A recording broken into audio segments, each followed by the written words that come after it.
Guilherme Boulos e Pablo Marçal fazem uma live e você fala, cara, isso aqui é mentira, não é possível, isso aí é algum tipo de ficção, alguma coisa absurda de alguma série que você tá assim, não, é o Brasil de verdade, cara.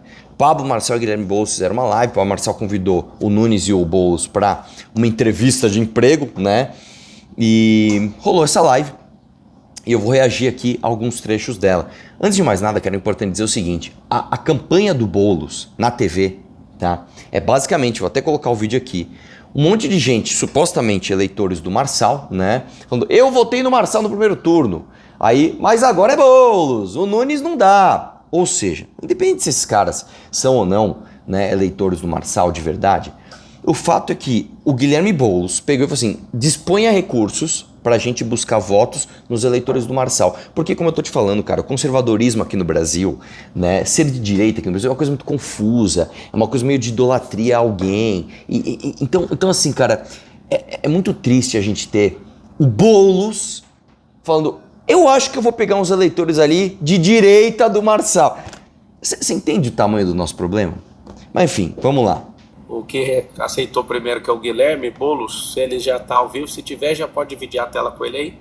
Guilherme Boulos, seja bem-vindo à entrevista aí para a Prefeitura de São Paulo. Eu acho que muita gente de direita, de esquerda, está meio chocado com esse aceito seu. Tá me ouvindo, Guilherme? Tô te ouvindo sim, Marçal. Então vamos lá. Em primeiro lugar, a gente vai falar por 30 minutos, Guilherme. Então agora, contando em 30 minutos as perguntas, eu sei que como um político profissional, você às vezes vai querer alongar as respostas, só que o intuito são as respostas diretas. Você fica à vontade se quiser alongar. Mas... Esse comecinho aqui, eu assisti na live e deu problema, eu saí, né? O cara que mais respondeu coisa sem nexo, o cara que mais alongou respostas, que não soube administrar tempo, Pablo Marçal querendo começar a entrevista assim, mas vamos lá. Eu fiz uma série de perguntas que eu quero te fazer. A primeira delas é, o que vai acontecer às 19 horas ali no máximo, que eu acho que não vai ter tanto tempo assim para apuração, 19, 20 horas. O Guilherme não foi selecionado pelo povo. O que é a primeira coisa que vai passar aí pela cabeça do Guilherme? Marçal, primeiro eu queria te dizer para quem está assistindo a gente que eu vim aqui, topei esse teu convite, porque eu não fujo nem nunca fugi de nenhum embate. Aliás, passei os últimos dias conversando olho no olho com as pessoas em praça pública, por toda a cidade de São Paulo. Inclusive, teve apoiadores meus que aconselharam não vá a essa cilada, como eu vi que teve apoiadores seus que também te criticaram por isso. Apoiadores seus. O que a gente tem que ter em mente é que eu, se fosse levar pelo pessoal, seria a última pessoa a topar esse convite, até pelos ataques que sofri da tua candidatura no primeiro turno. Mas eu não me movo por mágoa, por ressentimento, eu me movo na política por um propósito, que é fazer a vida das pessoas melhor, é lutar por mudança, e é por isso que eu estou aqui hoje. E goste ou não, você teve mais de 1.700.000 votos de paulistanos. Eu sei que muita gente, aliás, a maioria das pessoas que votaram em você, votaram pela mudança. Assim como eu, querem a mudança na cidade de São Paulo. Eu tenho a convicção que eu vou ganhar essa eleição. E governando São Paulo, eu vou ter que governar para todos, inclusive para mais de 1.700.000 pessoas que votaram em você. É por isso que eu estou aqui. Então vamos lá. Então vamos lá. Por que na verdade o Guilherme Boulos está lá? Porque pro Guilherme Boulos é bom aparecer e mais do que tudo, é importante pro Guilherme Boulos que o Pablo Marçal seja uma figura viva na política. É importante pro Pablo Marçal que o opositor dele, o Boulos, que o opositor dele seja o Pablo Marçal. Ele sonhava em ir pro segundo turno com o Marçal, que ele ia ganhar. Já que ele não foi, para ele é bom continuar isso até 26, porque ele vai polarizar com o Marçal. Para o Boulos, o Pablo Marçal é um presente, né? Boa. Então, já que você falou que não foge, o Nunes ele está assistindo lá para ver se ele entra logo em seguida, vamos ver se ele consegue. No debate da Veja você não foi. E aí, como a gente está numa entrevista de emprego, lá você não foi você, o Nunes e o Datena que acabou não indo. Em poucas palavras, para a gente conseguir fluir bem na entrevista. Né? Como eu disse, isso aqui não vai ter baixaria, vai ser com respeito, apesar de de muitas pessoas de direita não conseguirem nem dialogar com alguém. Só uma coisa, você vê como o Pablo Marçal ele é inabilidoso, que ele vai fazer uma pergunta espinhosa pro Boulos, ele faz a pergunta, aí ele faz um disclaimer gigantesco, que é pro cara pensar na resposta, e ó, olha o olhinho do Boulos onde tá, já tá no WhatsApp aqui, ó, com certeza ele tá com o WhatsApp aberto com a equipe, ó, responde isso, responde aquilo outro. De esquerda como você, eu acredito que isso aqui vai trazer muita luz para todo mundo. Me fala então, por que você topou vir aqui, você já disse, mas por que você deixou de ir naquele debate, que inclusive não ficou claro para ninguém. Em poucas palavras, para a gente conseguir fluir, se você puder atender esse pedido, a gente vai fluir com muitas perguntas aí. Então, se você fala pós já debate, por que você fugiu daquele? Aquele foi o único debate que eu não fui, porque não houve acordo com as regras, Marçal. A revista Veja, que organizava o debate, não atendeu o pedido da nossa campanha e de outras campanhas de ter regras que evitasse baixaria, de ter regras que permitisse uma discussão sobre a cidade, e por isso que eu não fui naquele. Em todos os outros debates, quando houve acordo com as regras, como esse aqui, a sua equipe mandou para mim a proposta de regras, esse compromisso que você reafirmou agora de não ter baixaria, por isso estou aqui e não tive naquele. Tá. Me fala, eu vou perguntar coisas pessoais. Eu tô falando por 1.719.024. Fora isso, acho que 50 milhões de pessoas me assistem nas redes sociais, né? 50 milhões. No mundo inteiro aí, gente, do mundo hispano também. Sim. Eu tenho uma audiência um pouco forte. Você é o cara, você é foda. Eu tenho perguntas sinceras, né, que eu vou perguntar para a pessoa do Guilherme, tá? A primeira pergunta que eu tenho para você, dessas bem sinceras, o que foi a pior coisa que você já fez na sua vida, Guilherme? Pessoal mesmo, o que é a pior coisa que você pode falar assim? Eu tô aqui encarregado de contratar ou não você. Olha o tempo para ele pensar na resposta. Atípica, eu acho que nunca foi vista na política, um terceiro colocado abrindo oportunidade para falar com os outros. Afinal de contas, no primeiro turno, cada um terminou com o mesmo percentual de voto, praticamente.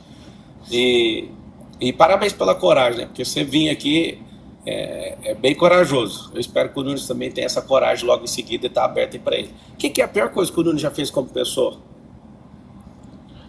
Cara, que o Nunes já fez, é difícil dizer, porque foram muitas coisas ruins que ele já fez. Que, aliás, assim, o Boulos sumiu, né? Agora é o Boulos, tá bom. Mas, então, eu entendi tua pergunta. Cara, eu não me arrependo, Marçal, de nada do que eu fiz na minha vida.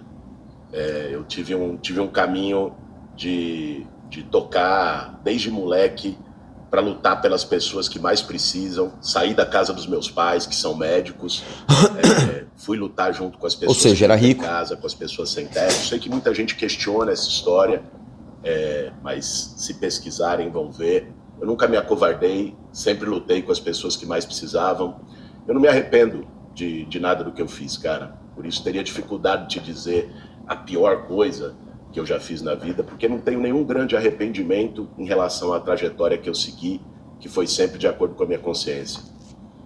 Então significa que se você fizer uma coisa que os paulistanos não aprovam, você não vai arrepender, então. Você vai ser um tipo de político que, se conseguir governar São Paulo, você não vai arrepender das coisas que você faz, então?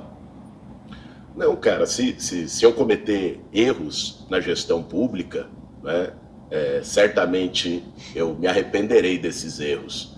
O que eu estou te dizendo é que eu não tenho arrependimento do que eu fiz até agora na minha trajetória, tanto na minha vida pessoal como na minha vida política.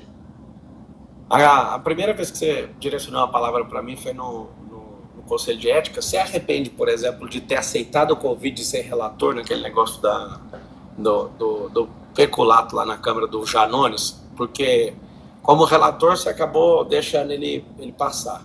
Mas pelo menos até aceitado o convite, você não precisaria ter aceitado. Você arrepende de ter aceitado o convite ali na conjuntura, na pré-candidatura para ser candidato a prefeito de São Paulo?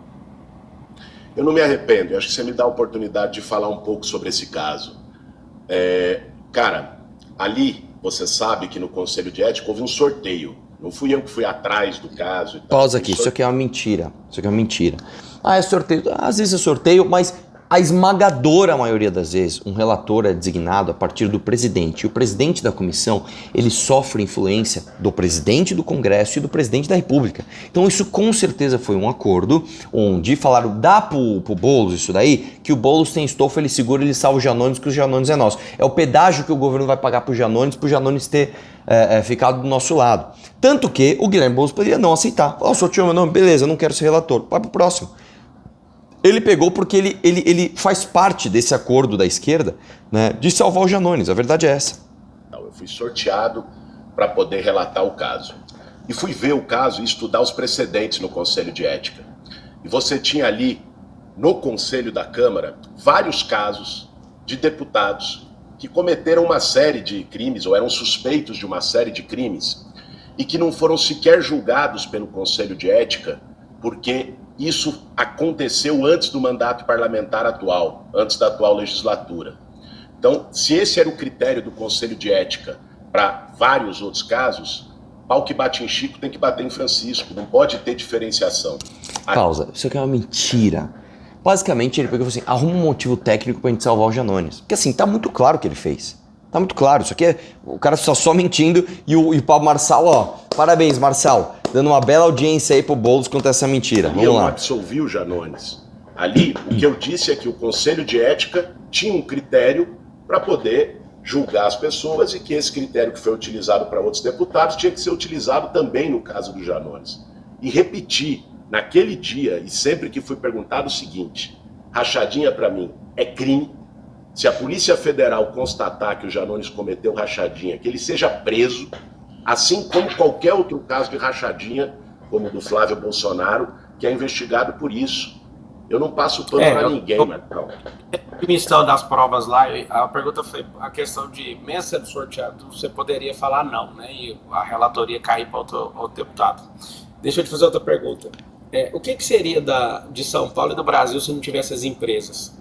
Que bosta de pergunta, cara. O que o Boulos vai falar? Fala, não, as empresas são fundamentais e nós, os empresários. Isso aí tá levantando a bola pro Boulos cortar. Você sabe responder isso nesse processo seletivo aqui? Claro. Veja só. Vamos tirar de empresa. O que seria o Estado? O entrevistador interrompendo o entrevistado. Pelo amor, que coisa horrível, Paulo, cara. E o que seria o Brasil? Veja só, cara, a gente vive num país capitalista. São Paulo é a cidade mais pujante economicamente desse país. E, portanto, as empresas têm um papel decisivo num país capitalista, que é poder gerar empregos para que as pessoas possam trabalhar. Essa ideia de que eu ou a esquerda sejamos contra empresas não é uma ideia verdadeira. É lógico que é verdade, cara. É lógico que é verdade. Vocês são comunistas, só que vocês não conseguem implementar o comunismo no Brasil. Então o que vocês fazem? Vocês ficam com essas brincadeirinhas. O Boulos, na campanha passada de presidente, ele ficava, eu vou taxar o Meirelles, vou taxar o Meirelles. Ele não é contra a empresa, desde que a empresa seja taxada e seja espremida para sustentar esses caras. Afinal de contas, quem que paga o salário do Guilherme Boulos hoje, né? São os empresários que pagam imposto aqui no Brasil. Agora, realmente eu concordo com você, Boulos, que a esquerda não é contra a empresa. A JBS, a empresa do Ike Batista, os banqueiros que tiveram lucro recorde nos governos petistas, essas empresas aqui, vocês são bem a favor mesmo.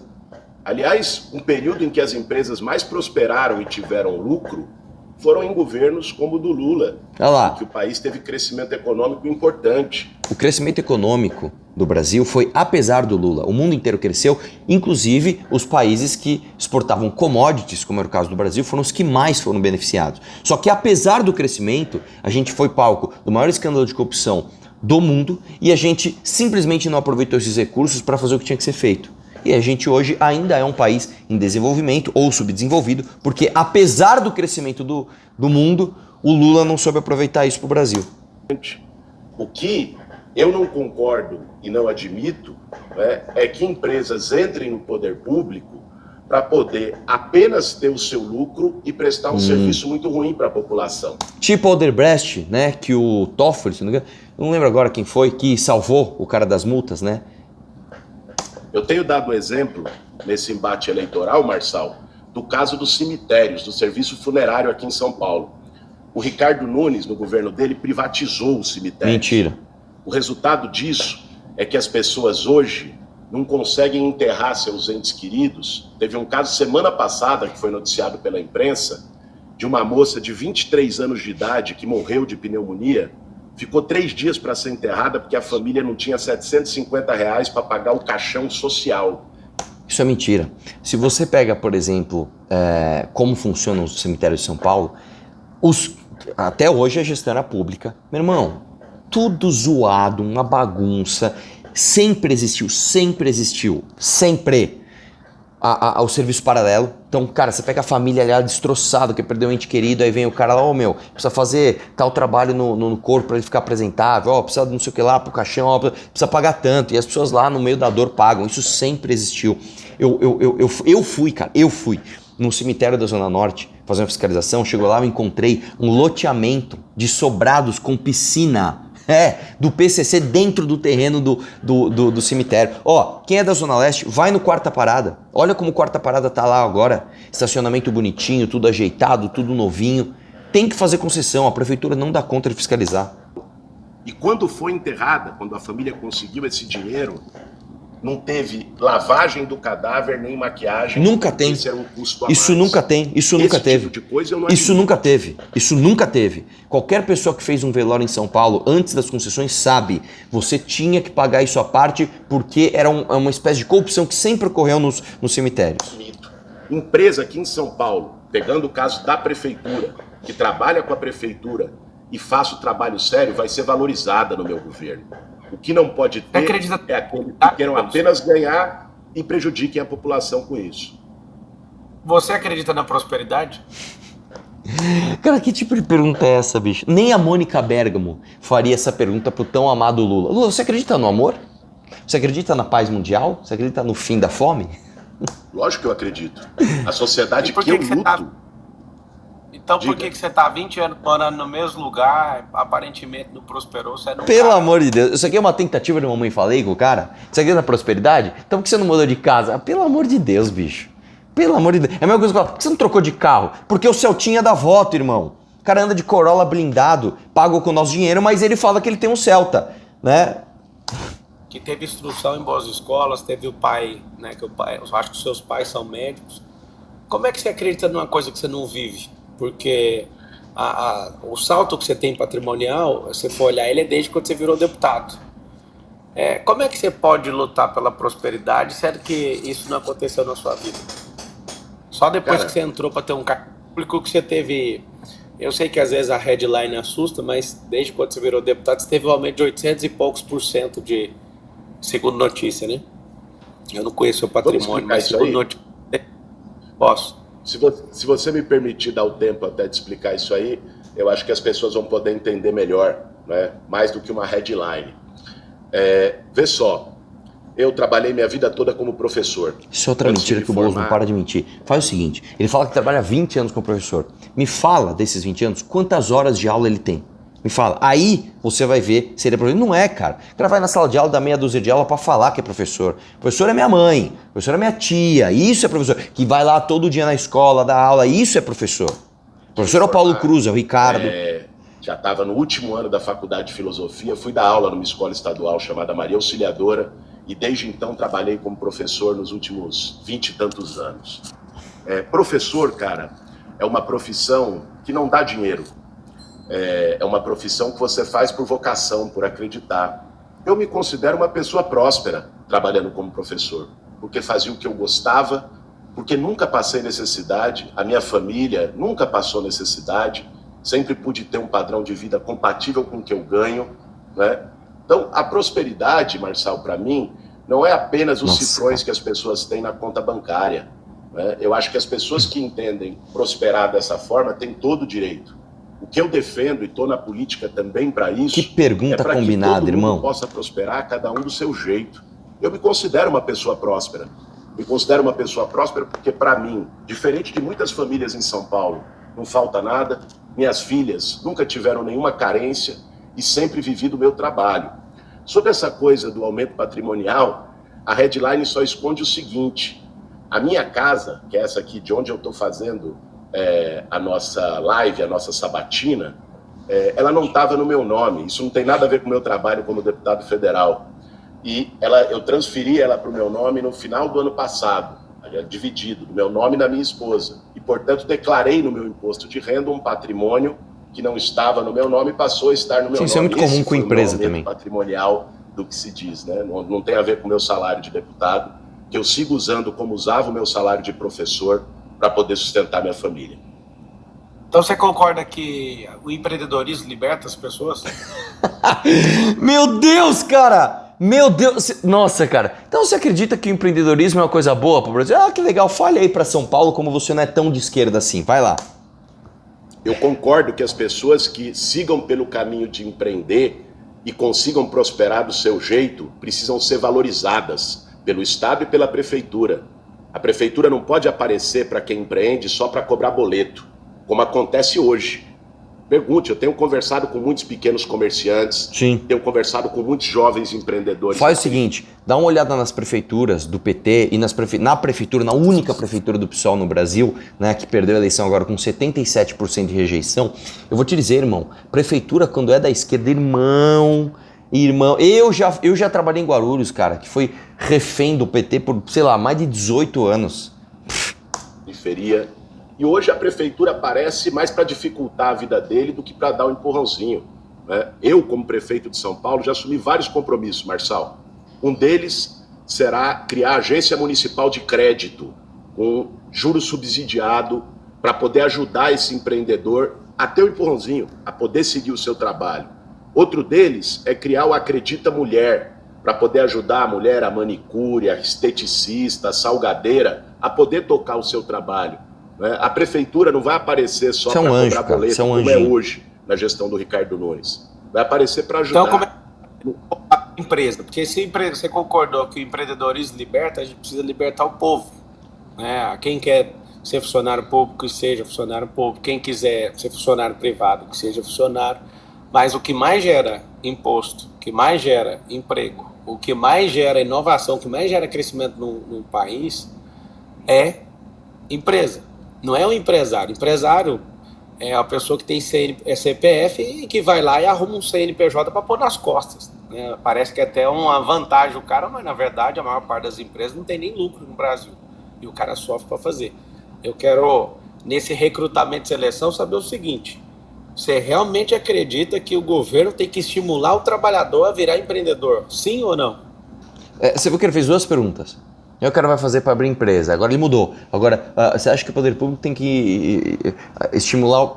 Meu Deus, cara. Marçal, aquele trabalhador que queira virar empreendedor, o governo tem que dar oportunidade para ele. Não tenha dúvida disso. Agora eu vou te dar um exemplo muito objetivo. Você falou de empresas. Teve uma coisa que tanto eu, como você, como a Tabata, com as nossas diferenças ideológicas, defendemos no primeiro turno. Coisa que o meu adversário agora não fez. Que foi levar empregos para a periferia, né? Já tinha na minha proposta, no meu programa de governo, a prefeitura dar incentivos para empresas poderem gerar empregos na periferia para o trabalhador. Pega um exemplo. Você tem hoje uma concentração de empregos na região central. Você vai lá na Barra Funda, que é o distrito que tem mais emprego por habitante, tem 700 empregos para 100 moradores. Você vai lá em Cidade Tiradentes, que é o que menos tem 3 empregos para 100 moradores. Mais de 2 milhões de pessoas saem todo dia de manhã da Zona Leste para ir para o centro trabalhar. Isso é o problema, e a solução? Eu estive conversando com vários empresários ao longo dessa campanha. Um deles foi o setor de call center. Sabe o que eles falaram para mim, Marção? Que vários call centers estão se mudando de São Paulo para capitais do Nordeste, porque João Pessoa, por exemplo, a capital lá da Paraíba, botou o ISS a 3%, e aí para eles fechou a conta e valorizou. Eu perguntei para eles, se eu botar o ISS a 3% em Cidade Tiradentes, ou no Grajaú, no Itaim Paulista, vocês vão? Eles falaram na hora. Para mim é muito mais fácil mudar a operação. Cara, isso aqui parece assim, que agonia. Peguem os meus vídeos de 2020, eu falava exatamente isso. Cara, quantos call centers a gente não consegue fazer nas periferias de São Paulo se você não fizer regularização fundiária? Melhorar o plano diretor para que possa haver construções ali, melhorar as leis de zoneamento para que os prédios que já existem possam ser usados, né, para isso, né? Baixar ISS para as empresas ir para a periferia. Cara, é uma cópia do nosso plano de governo. Outro estado. Então, uma das coisas que está no meu programa de governo é aproximar o emprego de onde moram as pessoas. Só uma coisa. pega o meu plano de governo 2020, pega o do Boulos e vê em qual dos dois que isso está. Estava no meu, o único que apresentou isso. Para fazer isso, não basta a iniciativa pública, é dar incentivo para que o empresário, seja com ISS, seja com IPTU, que são os impostos que a prefeitura tem, dá o incentivo para que esse empresário possa se estabelecer lá. Ele não vai por caridade, ele vai pelo ganho dele. Se a prefeitura der esse incentivo, ele vai. E é isso que eu vou fazer como prefeito de São Paulo. Porque não ganha só o empresário, ganha o trabalhador que não vai ficar 2 horas no ônibus lotado, Eles estão em live atravessando a cidade, vai poder trabalhar perto de casa. Então eu, como prefeito, a partir de 1º de janeiro do ano que vem, não vou ter nenhum problema para trabalhar em conjunto, em parceria com aqueles empresários que queiram também contribuir para o bem da cidade. Esse é meu propósito. Ó, o pessoal que tá assistindo, aperta o like aí, chama o Nunes, inclusive. Eu acho que a única coisa que o político tem medo de verdade é do povo. Então chama o Nunes, que a minha intenção aqui é entrevistar no mesmo nível que eu tô entrevistando o Guilherme. Para vocês que às vezes estão furiosos aí comigo, o Marçal não tá batendo no Guilherme. Eu fiz de tudo da campanha.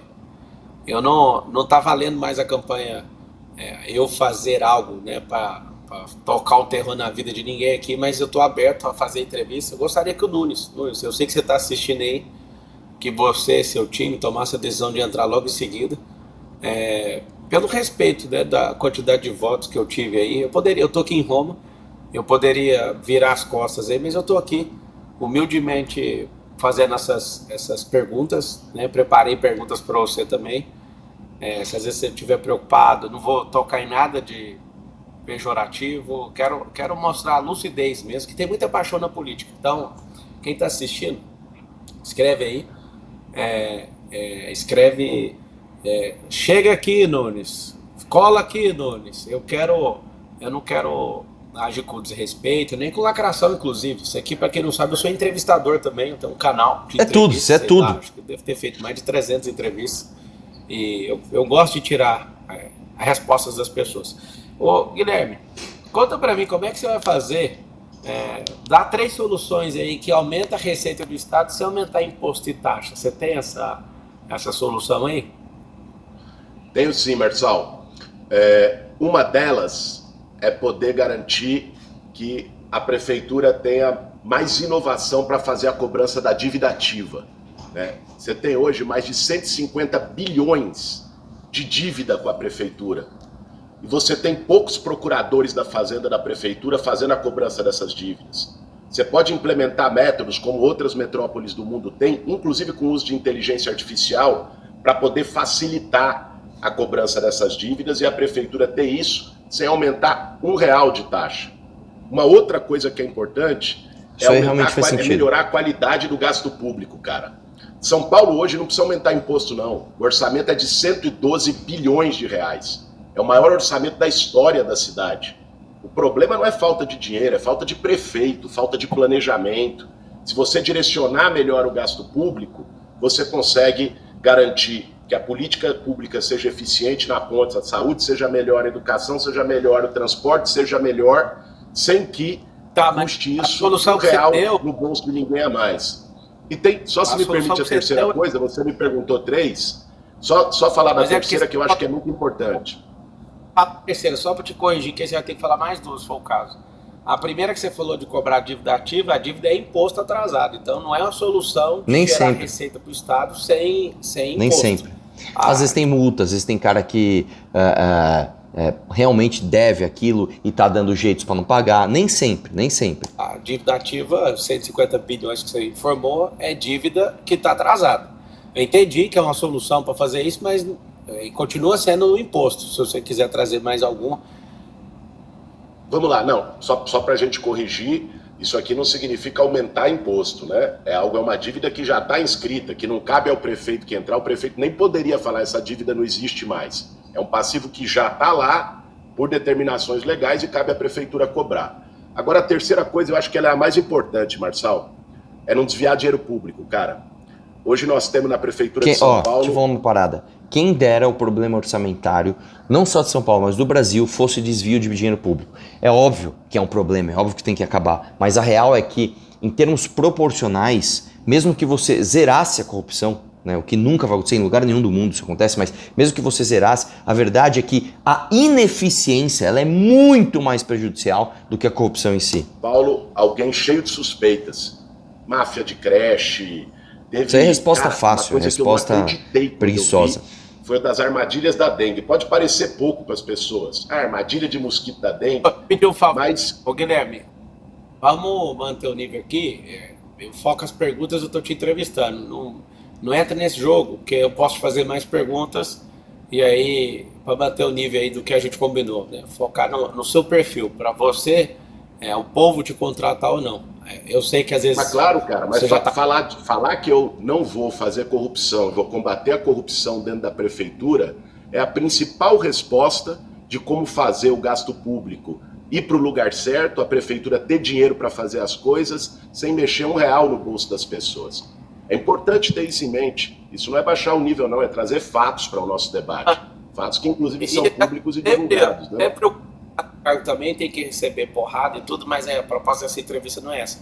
Me dá só a ideia brilhante, porque até agora eu não percebi a ideia do gerar receita sem mexer com o imposto. Tem essa solução ou não? Cara, não existe bala de prata em caixa público, não. Opa. Existem medidas que têm que ser tomadas para melhorar aquilo que já tem. E eu citei para você 3 medidas que melhorem. Agora, é importante, Marçal, porque esse diálogo é entre nós dois aqui, mas como você colocou no início da tua fala, esse diálogo também é com mais de 1.700.000 pessoas que apostaram em você, que votaram em você no primeiro turno.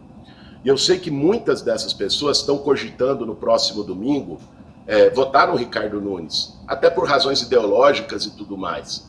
Mas é importante que essas pessoas que estão assistindo a gente agora ou vão assistir a gente depois, saibam que se fizerem isso, vão estar votando em alguém, cara, que é um covarde, que foge de discussão, que foge de debate, que fugiu de estar aqui, que fugiu de perguntas incômodas como essa ao longo de toda a campanha, feitas não só por mim, feitas por você, feitas pela Tabata, feitas pelo Datena, feita por outros candidatos.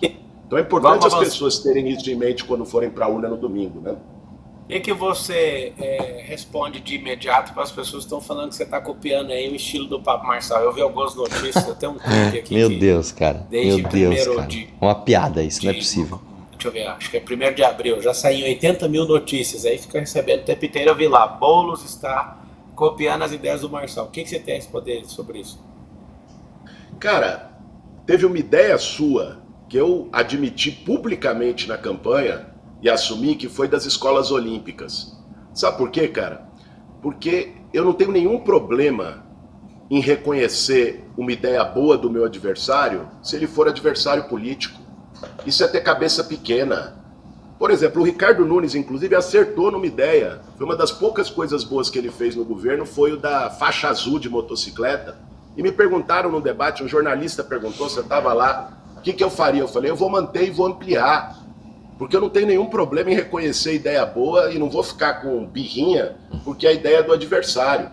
Agora, quando falam em dialogar com esse eleitor, em posições que você tinha, nós temos que lembrar uma coisa, Marçal. Quem votou em você no primeiro turno, votou porque não estava satisfeito com a cidade como está. Votou para mudar. E eu entendo a indignação do eleitor que votou em você. Do cara que queria, falou, pô, esse sistema podre que vem desde o Dória, vamos mudar, o Centrão. O que eu estou enfrentando nesse segundo turno é essa mesma turma. O Centrão se juntou para tentar impedir a mudança em São Paulo, que está representada aqui pelos 50 no domingo que vem. É isso que está em jogo. Uma parte da imprensa entendeu, nesse diálogo que eu estou fazendo com o seu eleitor e com a cidade como um todo, uma parte da imprensa entendeu isso como repetição de método e tal. Mas tem uma coisa muito comum. Eu defendo a mudança e quem votou em você também votou defendendo a mudança em São Paulo. O que é que essa rejeição sua é absurda? O que você acha que é? Umas 2, 3 coisas? Você também é, cara. Bate na cabeça do paulistano e o paulistano fala assim, não dá para engolir esse cara. Cara, rejeição, ela tem a ver com 2 coisas. Tanto a minha quanto a tua, também no primeiro turno. Rejeição tem a ver com tomar lado, e eu nunca tive medo de tomar lado. As pessoas podem me criticar pelo que for. Podem concordar ou discordar das minhas ideias, mas elas sabem quais são as minhas ideias. Eu nunca fiquei em cima de muro. Aham. Nunca fiquei... Tipo aborto, tipo Venezuela, tipo Hamas, tipo... que foi outra? Descriminalização de drogas. Cara, você sempre muda. Tá bom, então me fala uma coisa. Se caso o eleitor falar, não, a gente vai dar uma chance pro cara desse. Vai acabar com as invasões, então. Você pode afirmar isso. Vai acabar as invasões, aquilo que você vai criar algum tipo de política pública até para aquilo que já está invadido resolver. Você dá essa certeza pro povo ou não? Sabe por que eu dou essa certeza, Marçal? E já disse isso em outras oportunidades. Pelo seguinte, cara, eu conheço o movimento social de moradia por dentro, tive 20 anos lá. Movimento social de moradia só faz ocupação de terreno abandonado, e é importante dizer, não é invadir casa de ninguém. Mentira. Tá ilegal. Mentira. Cara, quantas vezes a gente já não mostrou invasão, não é ocupação, invasão de casas que inclusive estavam com o IPTU em dia. O Renato Batista foi com uma Cris numa invasão onde o cara falou, cara, tô aqui com os impostos em dia. E a galera invadiu e quebraram os móveis da minha avó. Isso é mentira que ele tá falando. Vai. Só faz isso quando não tem política habitacional, cara. Eu vou fazer o maior programa de moradia da história dessa cidade. Isso é compromisso meu de vida, não é conversa de campanha. Olha a cara do Marçal. O cara tá falando que não invade nada, o Marçal com essa cara de bunda aí, ó. É o que eu fiz minha vida toda. E aí não vai ter ocupação quando você tem o governo trabalhando para ter moradia. Outra coisa importante... Isso não é verdade, cara. O Lula é presidente e as invasões do MST só aumentaram. Olha lá o problema que tivemos no sul da Bahia, tá tendo até agora, com invasões indígenas que não são indígenas, né? Com o pessoal lá de Guaíra, eu fui lá com o Bétega. O importante que você trouxe é das áreas que já estão ocupadas. Cara, periferia, e não é só aqui em São Paulo, não.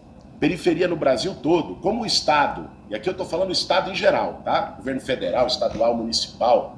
Ao longo da história, poucas vezes teve política de moradia. Pega São Paulo, você teve uma imigração de nordestinos, de gente de várias partes do país, foram se estabelecendo. Vinha aqui atraído pela ideia de oportunidade, de ter emprego, de melhorar a vida. Essas pessoas não tinham uma política, elas iam lá, fazendo favela, construindo loteamento irregular. É verdade. Isso está há muitos anos. Tudo isso estimulado por um plano diretor, sustentado pela elite que vota em você. A galera dos Jardins, a galera do Jardim Europa, a galera que vota em você, proibiu que o plano diretor de São Paulo fosse mais permissivo para que as pessoas acessassem os melhores lugares da cidade. Você tem que ter uma política de regularização. E eu vou fazer um programa de regularização fundiária inovador para dar o título de propriedade para essa pessoa, para garantir que é dela, essa pessoa que investiu. Agora tem um último ponto disso, só se me permite, tem um último ponto disso que eu queria mencionar. Para depois, eu vou ser eleito prefeito de São Paulo, para depois você não me cobrar, né, nessa coisa de invasão. Tem um tipo de invasão que tem acontecido em São Paulo e que não tem nada a ver com o movimento social. Essa eu vou ter que combater duro. É invasão de loteamento clandestino ligado ao tráfico de droga nas periferias da cidade. Que os caras vão lá, invadem, desmatam, exploram a pessoa que está lá. Tipo num cemitério família, da prefeitura aqui da Zona Norte. Ganha dinheiro com isso. Isso está acontecendo hoje debaixo do nariz do prefeito, inclusive com esquema na fiscalização de subprefeitura. Essa aí, cara, bandido que usa o sofrimento do povo para ganhar dinheiro, esses, se vierem no meu governo fazer isso, não vai ser a mamata que tem sido do Nunes, não. Nós vamos para cima. Educação financeira nas escolas. Aqui na Europa, mais de 70% é o programa Jovem Capitalista, é nosso. É nosso isso. Desde pequeno. Nos Estados Unidos é mais de 50%. No Brasil é menos de 3% do Brasil é investidor.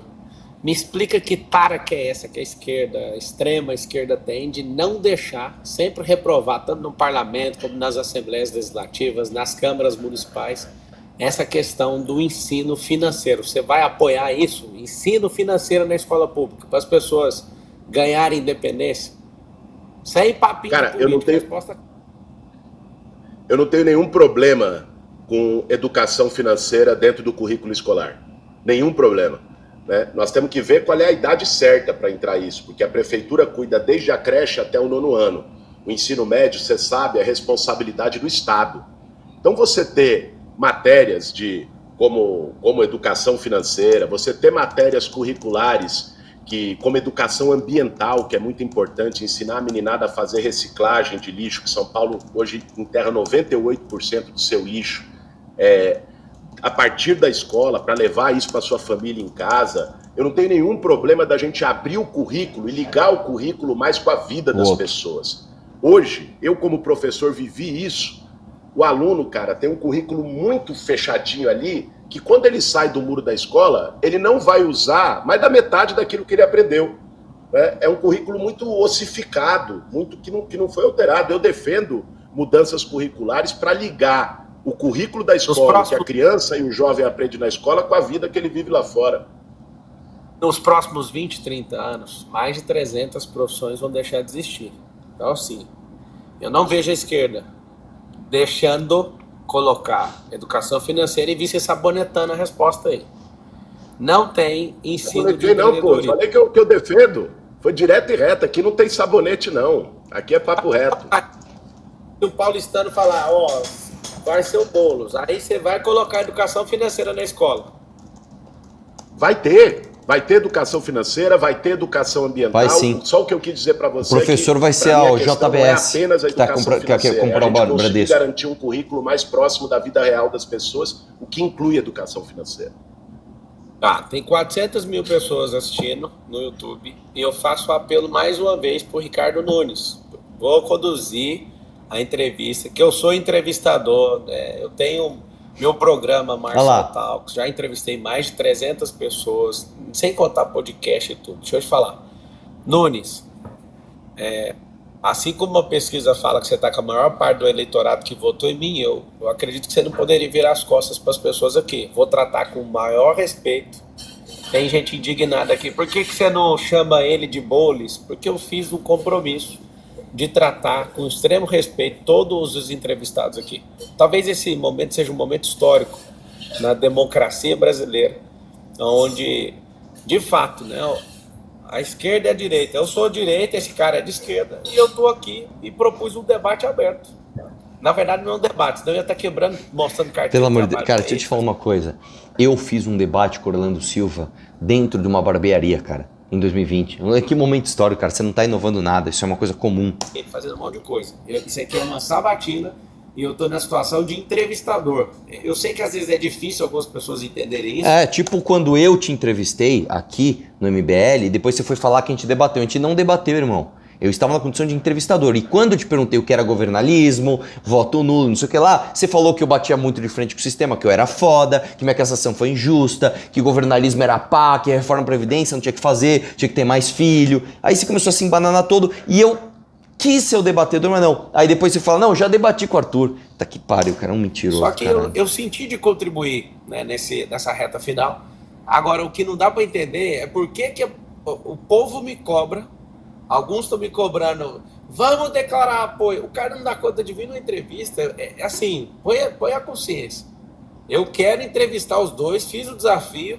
O Guilherme foi o primeiro a topar. A equipe do Nunes está com o link aberto para entrar. Eu faço o apelo mais uma vez. Escreve todo mundo assim, vem Nunes. Escreve isso. Não é para colocar em rabo de foguete, eu tô sendo claro. Olha lá o Boulos rindo. Fiz muitas perguntas. Olha lá o Boulos rindo. Perguntas aqui. Olha lá, então pera lá, velho, pera lá. 2022 você veio falar que a gente não podia votar nulo. Tem que apoiar o Bolsonaro agora, você aqui. Não. Como é que eu vou apoiar um cara que não vem na minha entrevista? Hein? E o Boulos rindo do teu lado. Puta que pariu, meu. E fiz as perguntas pro Nunes. Gostei do número de perguntas, viu, Marçal? Gostei do número de perguntas que você fez, Mais de 50. Pode ficar nos 50, que aí o pessoal grava bem na urna. Que legal. Eu vejo que você é um cara que, assim como tem Lula e Bolsonaro, vai ter um tal de Guilherme e Pablo nos próximos 30 anos. Isso me incomoda, você acredita? É um sentimento que eu tenho. Se de fato, eu sei que você não vai responder com precisão isso, né? Questão até mental sua agora até o final de semana, mas você imagina... Esses próximos, quantos anos você tem? 42. Eu tenho 37. Você imagina 30 anos esse debate aí. Tipo, o Lula chegou no final, o Bolsonaro chegou no final, mas está inelegível. Você já pensou que o cara que Eu Ô, tô na renova função de aí o entrevistador, tá roteamento bom? que ele... Vou tirar que a ele vantagem dela aqui. Você já pensou em Põe ele aqui do lado. Então. disputar a eleição de governo, de presidente da República, assim, com um cara Então de deixa aí, direitas deixa aí. que vai te atormentar a vida inteira ou não? Os próximos 30 anos, já chegou a pensar isso ou não? Marçal, deixa eu te falar uma coisa, cara. Aqui tem uma expressão que a gente usa em São Paulo, que é uma expressão de nordestino. Minha mãe é paraibana e me ensinou ela desde criança. Eu não sou filho de pai assustado. Quando você diz um negócio desse, é que você tá pronto para qualquer embate. Adversário a gente não escolhe, cara. Na campanha, na vida, aparece. E a gente tem que estar preparado para fazer um debate qualificado com qualquer adversário, independente das circunstâncias. Você estava falando agora do pessoal que está... Até teus apoiadores que estão questionando. O que eu recebi de questionamento de apoiador meu? Pô, o Marçal inventou lá o do falso, Marçal fez isso, acusou aquilo. Eu sei. Só que é o seguinte, cara, eu sou movido pelo propósito. Eu não tô na política para ganhar dinheiro, eu não tô na política para ter privilégio, eu não tô na política pela ânsia do poder, pelo poder. Eu tô na política porque eu acho que é um instrumento que a gente tem. Por Nossa, mais coisa podre chata e genérica, velho. Sejam muitos dos que estão na política, para mudar a sociedade. Quando você tá numa batalha dessa, de missão, de propósito, você vai em frente, cara. Você não escolhe adversário, não. Nem o de agora, nem o dos próximos 30 anos. É assim que tem que ser. Né? É assim que eu acredito, é assim que eu ajo, desde que eu entrei na política. Uma palavra. Eu vou te falar o nome da pessoa, você vai definir de uma palavra. Bolsonaro. Cara, Bolsonaro foi um péssimo presidente do Brasil. Um cara que uma palavra, zombou uma das palavra. pessoas na pandemia, isso é imperdoável. Fernando Henrique Cardoso. Cara, foi um cara que eu, moleque no movimento estudantil, fiz oposição a ele, né? Porque não representa as ideias que eu acredito. Né? Mas foi um cara que nos embates depois, pelo menos, ficou ao lado da democracia no Brasil. Fernando Collor. Um ladrão de marca maior. Dilma Rousseff. Dilma Rousseff, uma mulher corajosa, né? Que enfrentou desde tortura na ditadura militar a depois todos os ataques que sofreu no governo. E Jesus Cristo? Jesus Cristo, acho que uma inspiração para todos nós que somos cristãos. Aliás, você me dá a oportunidade de dizer... Cara, eu nunca falei de religião em campanha, cara, porque eu não acho que que seja o caso, sabe? Eu acho que tem muita gente que usa a religiosidade, a fé das pessoas para ficar fazendo jogo eleitoral. Eu nunca gostei, nunca concordei disso, mas sou batizado, crismado na Igreja Cristã Ortodoxa e sigo com a minha fé, sem separar isso da política, mas essa é a minha trajetória que eu aprendi dos meus pais desde menino. Tarcísio, uma palavra. Um governador ruim para São Paulo. Não, essa aí eu vou deixar você explicar por que ele é ruim. Vou explicar. Cara... Por quê? Tarcísio, Por que ele vai deixar explicar? Opa, vamos falar do nosso inimigo em comum? O governador Tarcísio hoje é o oponente do Pablo Marçal. Olha que lindo! O Pablo Marçal numa live, junto com o Boulos, falando mal do Tarcísio. E aí tem a galera falando, seus isentões aí, ó. É foda, cara. Tarcísio se elegeu em cima do Bolsonaro, certo? Foi os votos do Bolsonaro. Quem que era o Tarcísio sem o Bolsonaro? Ele se elegeu em cima do... Sabe quem era o Tarcísio? Menos o Bolsonaro? Fazia parte do governo do PT. Você sabia dessa? Os votos do Bolsonaro. E o que ele fez? Pensa bem, às vezes a gente faz, sua campanha deve ter feito também pesquisa qualitativa, né? Que era aquela pesquisa que você junta eleitores e tal. Aí o pessoal falava, algumas pessoas falavam, eu gosto do Tarcísio. Aí quando o entrevistador da pesquisa perguntava por quê, ficava aquele som do grilo. Era só propaganda. O Tarcísio está há 2 anos no governo. O que ele fez foi vender a Sabesp, num negócio perigoso que pode virar a Enel da água agora. Vamos ver então, guardem isso. A privatização da Sabesp foi outro modelo. Quem fez a concessão da Enel foi o governo federal, nos moldes horrorosos. Agora, a da Sabesp aqui em São Paulo foi bem feita, inclusive relatada pelo Guto Zacarias. O que ele fez foi um negócio contra livro didático em escola. O cara, em 2 anos, não conseguiu deixar um legado de melhoria para o povo. Por isso que eu acho que não é um bom governador para São Paulo. E vamos lembrar, isso é importante, fazer esse alerta, porque o meu adversário agora Marçal, sendo muito franco, e o fato dele não ter vindo aqui expressar isso, não é o Ricardo Nunes, meu adversário, cara. O Ricardo Nunes é um fantoche, é um cara inseguro e tal. Não vou usar palavras aqui, até porque você aí insistiu para a gente não fazer uma conversa de ataques. O Ricardo Nunes é um cara que não tem expressão, não tem identidade própria. O que está em jogo nessa eleição agora é o Tarcísio poder usar... Só completar esse raciocínio, o que está em jogo nessa eleição é o Tarcísio usar a cidade como trampolim, botando um fantoche aqui, para ele largar o governo e ser candidato a presidente.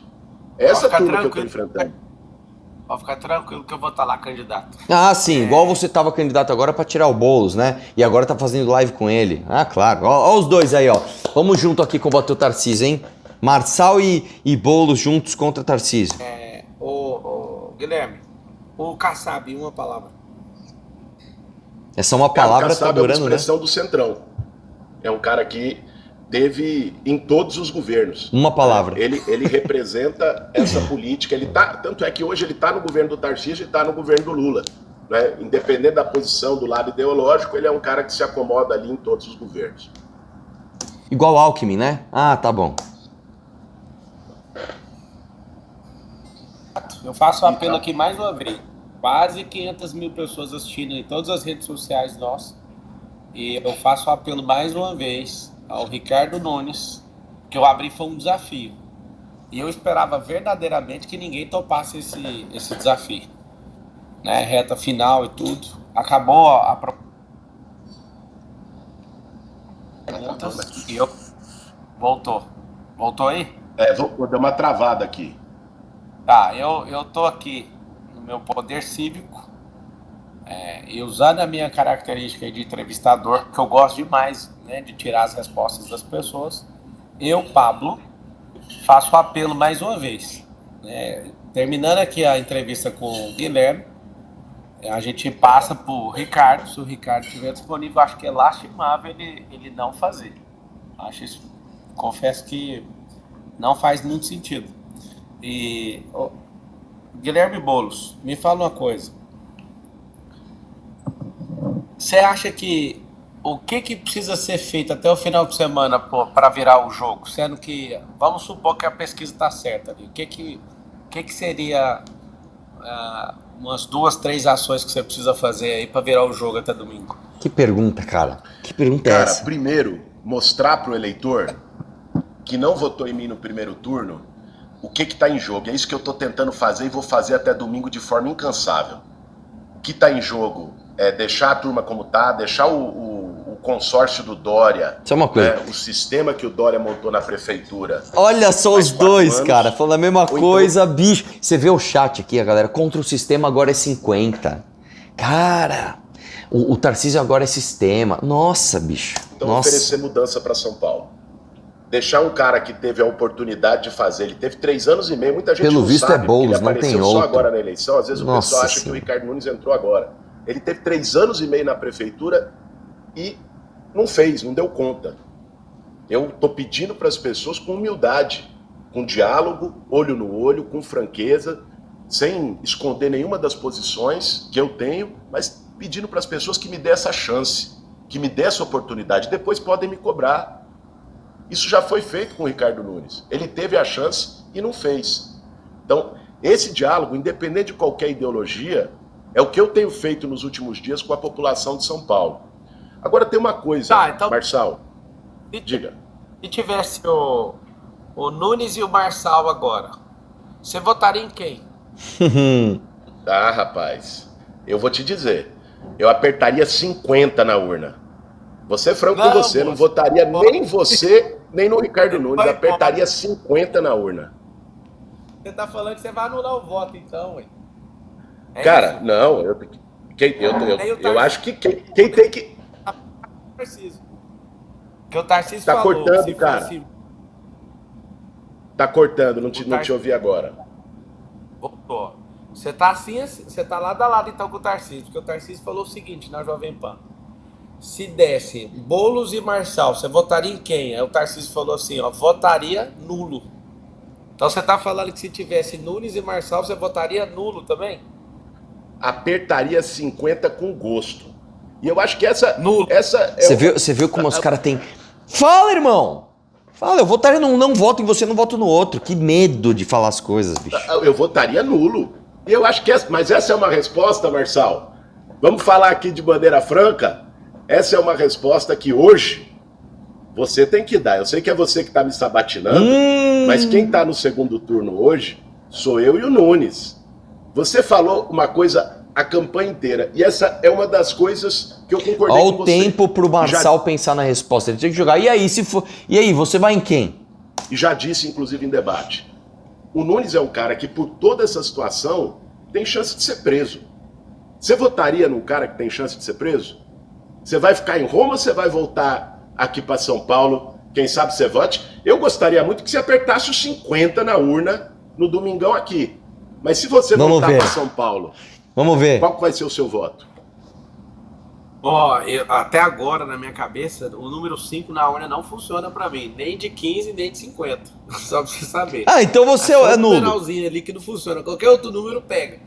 Mas sendo bem verdadeiro, ô Boulos, apesar de eu estar elegante com você na postura de entrevistador, eu não voto na esquerda jamais. Eu, Pablo.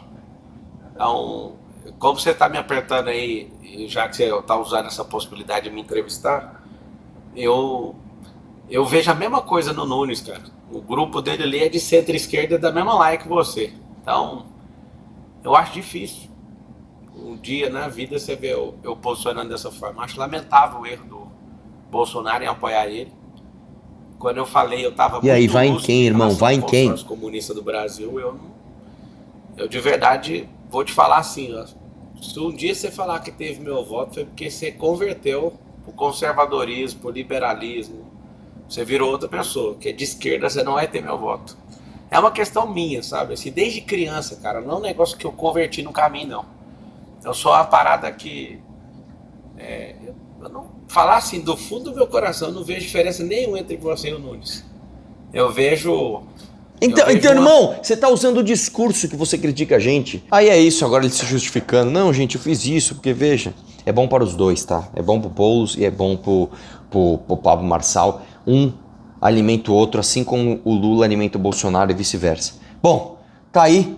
Espero que você saiba, né, que tanto o Marçal quanto o Boulos são dois caras assim que destruiriam a cidade de São Paulo. Ponha isso na tua cabeça porque eles vão pedir o teu voto várias e várias vezes ainda. Um abraço, vamos questionar. Ah, outra coisa, você que ficou até o fim, cara. Congresso do MBL, link aqui, um abraço, vamos questionar tudo.